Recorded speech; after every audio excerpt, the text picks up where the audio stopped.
Bienvenidos a esta sesión presencial virtual de Finance Corporate. Soy Borja Rivas, os acompaño en esta y en la siguiente, donde vamos a ver todo lo que es gestión de tesorería y sobre todo la reestructuración de la tesorería dentro de las empresas. Comenzamos. Vamos a ver un poco cuál es la función de la tesorería, cómo históricamente se ha estado dando y qué problemas hay cuando nos quedamos en él que son obvios, que no podemos funcionar. Para luego pasar a los diferentes modelos que están adoptando las empresas y con esos modelos ver cuáles son las ventajas, cuáles son los riesgos de cada uno de ellos. Hablaremos, por ejemplo, del pool, que es lo que utilizan el cash pool, que es lo que utilizan muchísimas empresas, donde todo el dinero en realidad no está, se basa todo en previsiones. Simple y llanamente soy una empresa que dependo en España, imaginaos que dependo de Inglaterra y en mi caja no hay absolutamente nada. Mando un mail, que es la previsión de tesorería, porque mañana tengo que pagar 500 euros y al día siguiente, cuando me levanto, llego a la empresa en España y hay 500 euros. De repente a mí me pagan y me pagan una serie de facturas, ese dinero está en la empresa durante un día y al día siguiente, ¡pum! Lo que hacen es arrastrar toda esa tesorería sobre la sede. De esa forma pueden ir moviendo la tesorería a lo largo de todo el mundo y sacándole por un lado rentabilidad y por el otro lado que ninguno de las empresas miembros de ese grupo se ahogue financieramente o tesoréricamente de cash flow hablando.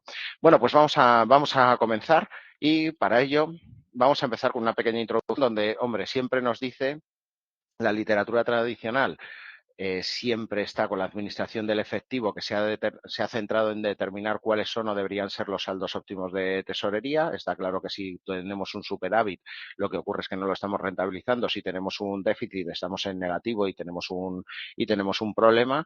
El mantenimiento de una elevada tesorería podría parecer en un principio como algo ventajoso, pero en realidad no. En realidad no. ¿Por qué? Porque eso significa que no tenemos mucha planificación financiera y que no le estamos sacando la rentabilidad que deberíamos a esos recursos que son líquidos. Todo eso que siempre hemos estado hablando de ello desde hace mucho tiempo, las consecuencias negativas de no llevar una buena gestión de la tesorería, pues hombre, en principio, ¿qué es? La obligación legal de solicitar la declaración de concurso hasta la necesidad de obtener fondos a un alto coste. Es decir, si yo me quedo sin tesorería, una de dos, o dejo de funcionar o entro en concurso para no tener que pagar o tengo que conseguir liquidez fuera de la empresa y está claro que esas obligaciones luego se van a transformar en tipo de interés y, por tanto, en más gastos. En este punto parece que la decisión se acerca al nivel óptimo de tesorería, siempre suele ser, ¿vale? Un poco en cuáles son los factores que están determinando este nivel de tesorería, qué debo tener y debo tener la mínima disponible de tal forma que pueda rentabilizar el resto. Y con esto hemos estado un montón de tiempo. La tesorería, todo el mundo entiende que es la liquidez que una empresa tiene. Sabemos que sin tesorería no vamos a poder funcionar y por tanto necesitamos gestionarla muy, muy, muy bien.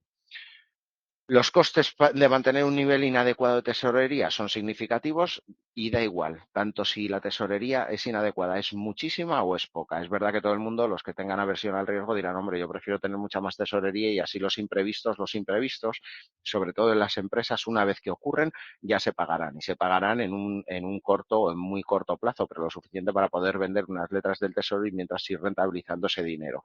Eso en el caso de que sea superávit. En el caso en que no lo sea, en el que estamos hablando de déficit, tengo el problema de qué, de que si tengo un déficit muy prolongado al final o necesito pagar tipo de interés o si no va a llegar un momento en que la empresa tenga que parar y entrar en concurso. Por tanto, y te lo dice a la hora de afrontar pagos de intereses innecesarios cuando se sobreendeudan, que es por una previsión errónea de los flujos de caja, y también sufren pérdidas económicas cuando que tenemos el riesgo sobre divisa, los tipos de interés, el precio de las materias primas, etcétera. De acuerdo con una encuesta que hemos encontrado por internet de McKinsey, los factores clave de la gestión de tesorería son 5. Primero, centralizar globalmente la función de gestión. Es lo que antes os he contado. Uno de los ejemplos es el cash pool. Históricamente, las empresas han tenido un departamento de tesorería en su sede corporativa, pero encargada únicamente de actividades centrales. A medida que la tecnología y las comunicaciones van mejorando, ¿qué es lo que ocurre? Que han ido llevando nuevas funcionalidades y nuevas responsabilidades de tal forma que la gestión sea muchísimo más global y entonces lo que le pueda sobrar a una empresa del grupo le pueda faltar a otra y la tesorería vaya moviéndose, teniendo siempre la mínima disponible, pero sin entrar en déficit de tesorería. Muchas empresas, sí es verdad, centralizaron las funciones de tesorería en su sede, con el apoyo de unos pocos profesionales de tesorería, sobre todo de finanzas, pero la mayoría de la gestión de tesorería normalmente estaba muy descentralizada. Sin embargo, cada vez está mucho más centralizada y se le da una mayor importancia, no la importancia relativa que tenía antes. Para poner ejemplos de lo que no se debería ocurrir, la consultora, que es McKinsey, destacó el caso de un tesorero que denunciaba que su compañía ni siquiera sabía cuántas cuentas bancarias tenía en el extranjero. O en el caso de una empresa de materiales pesados con 300 cuentas en 25 localidades, lo que del mismo país, con un promedio diario de más de 80 millones de dólares en efectivo, pero que no estaba invertido durante periodos de 3 meses, que te puede dar una gran rentabilidad en cuanto a renta fija o incluso en repos, pues, que lo puedes ir prestando día a día. El modelo ideal es un diseño de políticas y una toma de decisiones y ejecuciones con respecto a la tesorería. Consolidar la función de tesorería bajo un gestor global dentro de la empresa, con un modelo operativo y una infraestructura que conecte todas las actividades dentro de una misma empresa, junto con carteras y además divididas por riesgos. ¿Vale? De esa forma, lo que vamos a tener es una gestión de tesorería rápida, con rigor suficiente para llevar a cabo todas las actividades necesarias en mercados volátiles y además para quitarnos de encima un coste de oportunidad de no poder llegar, ¿vale?, a algunas de las inversiones que en realidad queremos. Así, ¿de qué nos podemos beneficiar? De todas las oportunidades financieras, tanto locales como globales, y además evitar pérdidas innecesarias y encima conseguir un tipo de interés y una rentabilidad de ese dinero. Para eso, ¿vale? Siempre va a haber unos inconvenientes. Y claro, el inconveniente en una organización centralizada, que son los desequilibrios que se puede dar, ¿vale?, en una u otra. Unidades de negocio en distintas regiones que podrían tener que ceder ciertas actividades, como la gestión del riesgo de divisa y de materias primas, y que eso le dejara fuera de tener una dependencia, es decir, tener una independencia para poder afrontar directamente los problemas locales o de mercado que se les planteen. La mejora notable del gobierno corporativo, y es que allí donde se mueve el dinero siempre están los riesgos, en principio fraudes, por ejemplo, ¿vale? Y además, ahora que mediante el uso de sofisticados instrumentos financieros, donde puede haber opciones financieras, donde puede haber precios de transferencia, etcétera, llega un momento en donde puede afectar a la contabilidad y a una elaboración de información financiera que sea mala, y además necesitamos aumentar todos los sistemas de control internos. El hecho de que existan diferencias regionales en los protocolos tiene un problema. Entonces, lo que tenemos que hacer es mejorar notablemente lo que es el gobierno corporativo, es decir, el control de esa gestión de tesorería. También podemos fortalecer el área de gobierno corporativo a través de una revisión profunda, tanto de políticas como procesos. Eso la mayoría de las empresas ya lo tienen, y es verdad que desde el año 2000 y sobre todo desde el 2010 y 2011, ¿vale?, cada vez se revisan los planes de negocio y además las previsiones de tesorería que vamos a tener en cada uno de los días, mientras un departamento lo que va haciendo es gestionar toda la tesorería, los tipos de cambio y los riesgos de absolutamente todo el mundo, sobre todo gracias a que todas las infraestructuras, todas las comunicaciones y el traspaso de dinero entre países o entre continentes ahora es infinitamente más rápido de lo que era antes. Hay que fortalecer los sistemas de gestión de tesorería. Esto luego os lo podéis leer, pero básicamente, ¿vale?, te dice que es que hay muchísimas veces que ni siquiera hay integración. Y entonces, muchísimas veces nos decía que a menudo se utilizaban diferentes sistemas en distintas localizaciones geográficas y, por tanto, había muchos errores a la hora de integrar toda la tesorería y saber cuál era la posición que había. Además, también vemos que menos de la mitad de las compañías con unos ingresos inferiores a 10 billones de dólares usaban hojas de cálculo como sistema primario de gestión. Simple y llanamente lo que hacían es utilizar una base de datos donde iban viendo las posiciones, pero sin darle demasiada importancia al dinero, siempre y cuando el dinero fuera suficiente para que, pues, para poder afrontar todos los gastos que iban a tener. También mejorar la precisión en la predicción de los flujos de caja, y eso, cuando entréis en un departamento financiero, es lo primero que os van a pedir.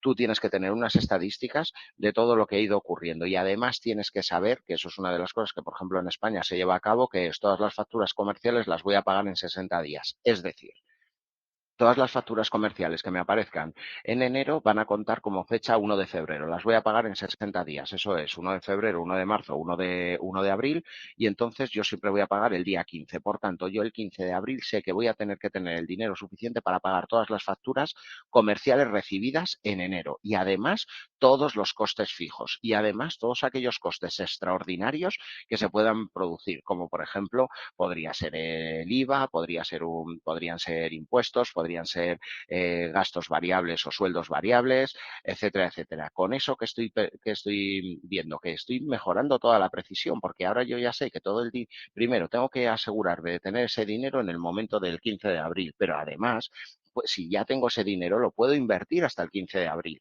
De esa forma nunca tendré bajones de tesorería. ¿Hasta aquí ha quedado todo claro? Hay que aumentar primero el control, segundo la gestión y además la precisión. Y siempre tenemos que hacer todo lo que son ver cuáles son las prioridades dentro de los flujos de caja, cuáles nos va a venir, tanto positivos como negativos, y qué vamos a hacer qué vamos a hacer con ese dinero. La gestión de capital circulante o fondo de maniobra en mercados desarrollados, a ver, eso básicamente, y además lo hemos calculado un montón de veces, que es, oye, todos los días que tardo en fabricar, todos los días que tardo en vender y todos los días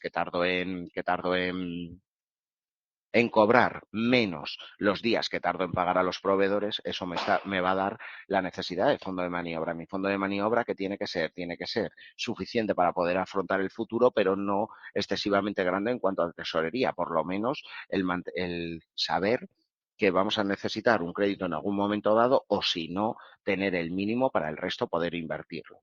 Una vez que ya tenemos la gestión del capital circulante o fondo de maniobra, en mercados desarrollados, ¿por qué es? Pues porque la variabilidad es muchísimo menor de lo que hay en otros.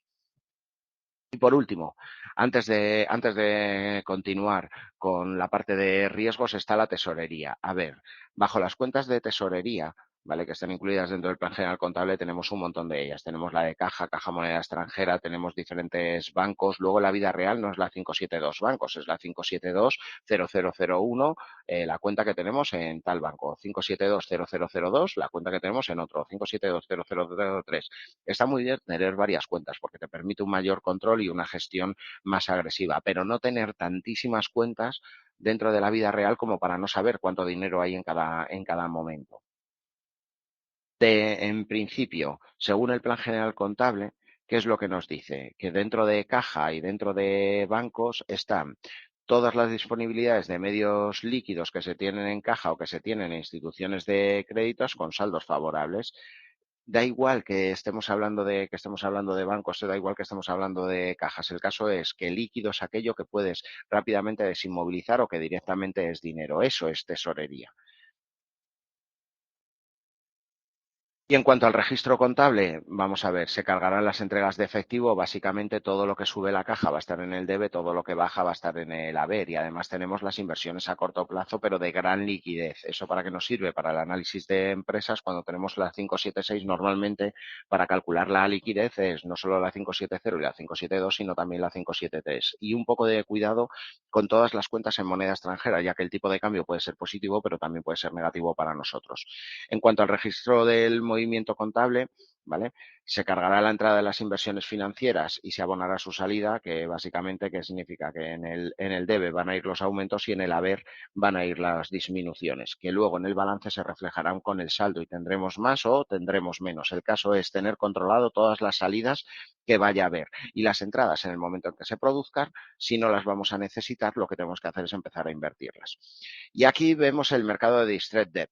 Este es un término estadounidense, en principio, bueno, aquí nos dice anglosajón, que hace referencia a la deuda de las empresas que se encuentran con problemas o dificultades para cumplir total o parcialmente con las condiciones de pago. Es un activo, ¿vale? Que básicamente es un producto de inversión alternativo y puede construir una salida a problemas financieros de deudores.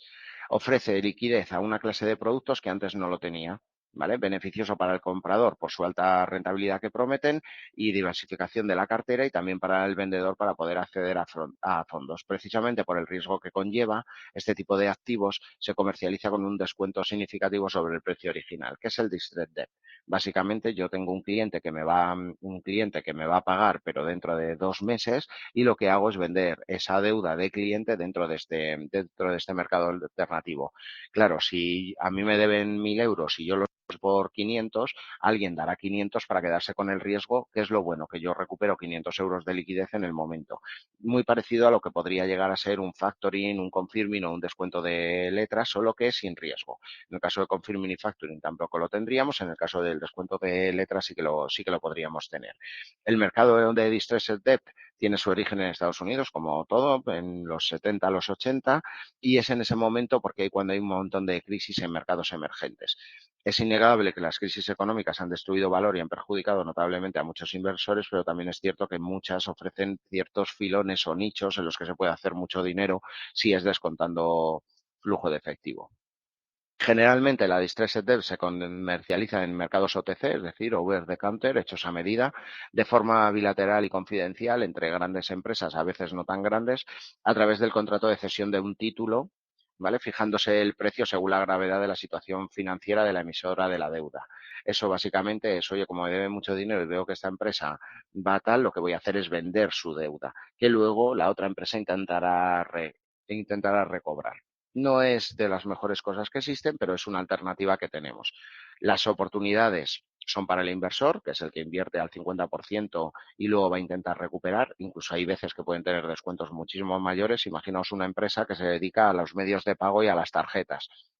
Si de repente encuentra una cantidad ingente de clientes que no le están pagando las deudas que han adquirido con la tarjeta y que ya ha pasado más de 2 años, ¿cuánto me deben? Me deben, por ejemplo, 5.000 euros. Yo sería capaz de darla por perdida y entonces esos 5.000 euros poder venderlo por 200. La persona que lo compra por 200, ¿qué es lo que piensa? Lo que piensa es que de los 5.000 euros que le deben, seguro que más de 200 puede cobrar, incluso a lo mejor 1.000, lo cual es una gran rentabilidad. En un contexto de crisis como el actual, hemos observado, ¿vale? Los estragos que pueden causar todas las tensiones de tesorería, que al final tienen una falta de liquidez brutal a la vez que un fuerte apalancamiento. Y entonces eso es una gran fuente de oportunidad para otras empresas y para inversores. Por lo general, los inversores que se interesan en este tipo de productos tienen el punto de mira sobre empresas muy apalancadas, ¿vale? Que aquí tenemos también el Debit for Equity Swaps, que es para cambiar una serie de acciones adquiridas según las empresas muy endeudadas, y el fenómeno inversor descrito se conoce en la jerga financiera como Distressed Investing Transactions. Son operaciones de inversión en deuda de empresas apalancadas que con bastante probabilidad se verán afectadas por una futura reestructuración. En tal caso, ¿qué es lo que va a pasar? Para hacer viable esa empresa habrá que ser necesariamente convertida en equity en la reestructuración. Esta deuda se conoce con el término de fulcrum security. Es una estructura de capital de la empresa que en última instancia tomará el control. Eso ya lo vimos en otro de los módulos con toda la parte del private equity. Lo que entras es en una empresa que está muy apalancada pensando que puede renegociar deuda y a partir de ahí intentar reflotar la compañía. ¿Qué ha hecho que el interés inversor se traslade del equity a un apetito sobre la deuda? Porque el equity era entrar con todos los activos, ¿vale? Y llegar directamente a una empresa y tomar el control de ella, mientras que ahora hay muchísimos que directamente lo que dicen que es, no, no, no, yo prefiero comprar la deuda o una empresa o una deuda de una empresa muy apalancada que en algún momento tendrá que ser rescatada. Y es dado el apalancamiento de las empresas, la falta de liquidez y la reducción de los resultados de las firmas, el valor de equity es nulo, incluso puede ser negativo, y eso es verdad, por lo que el interés de los inversores que la dirigen no al equity de las empresas, sino a su deuda, dando que el descuento sobre la misma pueden obtener la compra de la misma o incluso pueden conseguir una gran rentabilidad. Todo análisis de esta fulcrum security exige la consideración de dos perspectivas. Una, la económica, valoración de la emisora de la deuda, es quién nos está vendiendo y qué y a qué tanto por ciento con respecto al nominal, y la otra jurídica, de cara a determinar el tratamiento que el título de deuda va a tener en caso de un eventual actual concurso de acreedores. Vamos a ser los primeros en cobrar, vamos a ser los últimos, qué parte nos correspondería, etcétera. La perspectiva económica, la valoración de la emisora de la deuda, lo primero que todo inversor se plantea básicamente es si la inversión es interesante, para lo cual tiene que determinar el valor de la empresa y la perspectiva que brinda su negocio, es decir, si será fácilmente reflotable y encima que te deban 1.000 euros, pero tú haber pagado 100 con ellos, o si por el contrario crees que está completamente hundida y por tanto no se comprará esa deuda. También determinar si se trata de una buena o mala inversión que requiere que, pues básicamente valorar el plan de negocio de la misma, la posibilidad de que se lleve a cabo y cuáles serían las modificaciones estructurales necesarias para que eso fuera así. Una reestructuración y refinanciación no es una opción. ¿Por qué no? Pues porque básicamente cuando la necesitas es que ya es tarde. Directamente la tienes que hacer. Si por el contrario el problema que atraviesa la firma se debe a una situación coyuntural o a un problema financiero, ¿vale? Entonces, pero cuenta con un plan de negocio sólido, una reestructuración tiene mucho sentido. Una refinanciación y una reestructuración hay veces donde directamente es imposible poder llevarlas a cabo. Las tienes que llevar a cabo, pero no puedes. ¿Por qué? Porque absolutamente nadie te pierde, te presta dinero. Y es que hay muchas empresas que directamente desaparecen, tal y como hemos estado viendo. En aquellos casos en que las respuestas de la segunda, es decir, la respuesta es sí, la inversión es interesante, el inversor lo que tiene que hacer es determinar el valor de la empresa y, hombre, en métodos basados puramente en balance, el estático, la valoración por todos los activos menos las deudas o todos los activos a valor actual menos las deudas a valor actual, ¿vale? Que tienen que más que ver con el valor razonable o valor de mercado, te dice que básicamente no tiene sentido en esta etapa, porque el inversor ha determinado previamente que la inversión tiene sentido desde el prisma de una empresa en funcionamiento, no del prisma de ir a liquidar. De hecho, es que si no, las empresas tampoco tendrían que hacer reestructurar o refinanciar. ¿Por qué? Simple y llanamente vendes una fábrica y con eso ya estás ganando liquidez aunque estés perdiendo producción, en el caso de que tengas varias. Si no, hay muchas veces donde ya directamente lo que necesitas es liquidar. No obstante, ¿vale? Las empresas son especiales, ni son empresas totalmente sanas, ni son aquellas, ¿vale? Que son abocadas irremediablemente a la liquidación. Si fueran sanas no lo necesitarían y no te van a vender la deuda o deuda de ellas. Si fueran directamente a la liquidación, tú no las querrías comprar. De ahí el que, según el descuento, al final se pueda comprar esa deuda o no se pueda comprar. Es decir, vas por un camino muy, muy fino. Por eso se utilizan otros métodos contables de valoración, como los basados en el balance, valor contable ajustado, valor del activo neto real, liquidación, etcétera. Y muchas veces se pueden encontrar algunos otros si es que tenemos betas del mercado. Perspectivas e incentivos desde una perspectiva jurídica, vas a ganar mucho dinero. En el ejercicio que los inversores llevan a cabo para decidir si acometen o no las inversiones, ¿vale? Al final, ¿qué ocurre? Que puede haber una declaración de concurso, lo cual es una gran amenaza, porque si entras en concurso ya no puedes salir. Si bien los acreedores están mejor situados en el orden, ¿vale?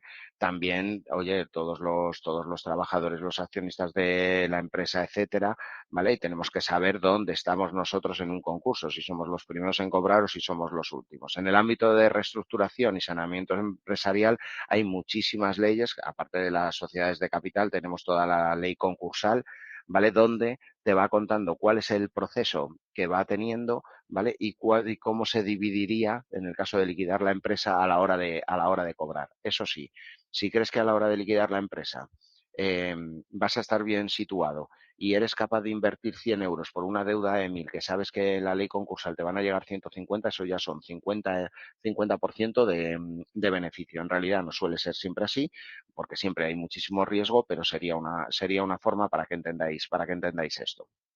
Aquí os dejo una serie de leyes más que podréis ver en el manual. Y ahora, el mercado de deuda antes de la crisis, hombre, en el mercado de deuda antes de la crisis no había demasiados productos. En los que análisis de crédito se refiere, bueno, se centraba principalmente en analizar el perfil crediticio, ¿vale? Es verdad que Londres, Nueva York serían ser los parques donde más se estaba negociando y era un canal de transmisión de crédito desde los mercados distress y la mayoría de fondos, ¿vale? Procedía de Estados Unidos. El hecho es que entre 2008, 2009, incluso 2010, la liquidez, ¿vale?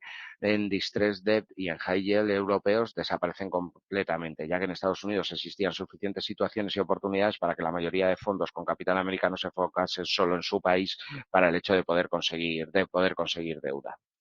Después de la crisis, ahora mismo, y lo podéis ver, eso está en absolutamente todos los mercados.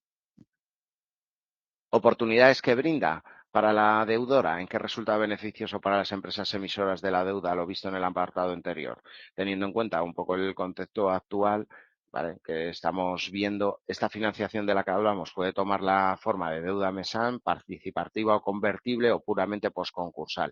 Postconcursal es primero que se haga el concurso de acreedores, luego recibo yo el dinero.